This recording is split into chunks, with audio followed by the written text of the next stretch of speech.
Sziasztok! Ez itt az első videó, és hát most úgy döntöttem, hogy én csinálok egy YouTube csatornát, mert hát most mindenki így csinál, meg szerintem is tök jó, de meglátjuk, ez még csak olyan kezdésnek, tudjátok. Szóval igazából ezt az első videót egy ilyen kis bemutatkozással kezdeném, szóval kezdjünk is neki. Mi a neved? Dóri. Hány éves vagy? 14. Mikor van a szülinapod? Február 12. Mit szeretsz csinálni?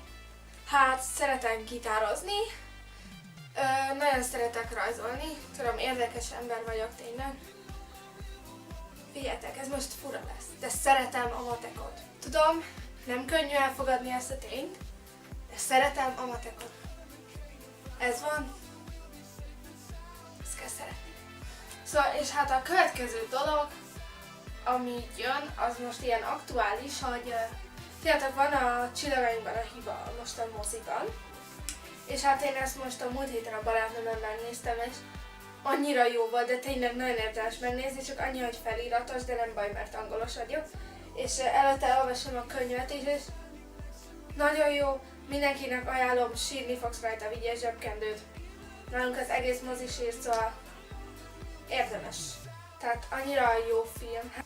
Ez az a könyv, nekem kinulán van rajta, de ez az a könyv. Ennyi volt a mai videó, és hogyha tetszett, akkor ide le a kommentekhez írjál valamit, és légy szíves, hagyjátok a kritikákat. Mert az építőkritika, nekem az oké, semmi nem zavar, csak az ilyenek, hogy jaj, de rossz a videó, miért jöttél ide, nem tudom. Nem kötelező megnézned.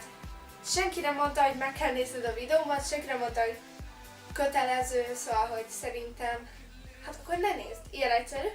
Szóval, hogyha tetszett a videóm, akkor légy szíves, iratkozz fel, adj egy like-ot, és hát kommentálj.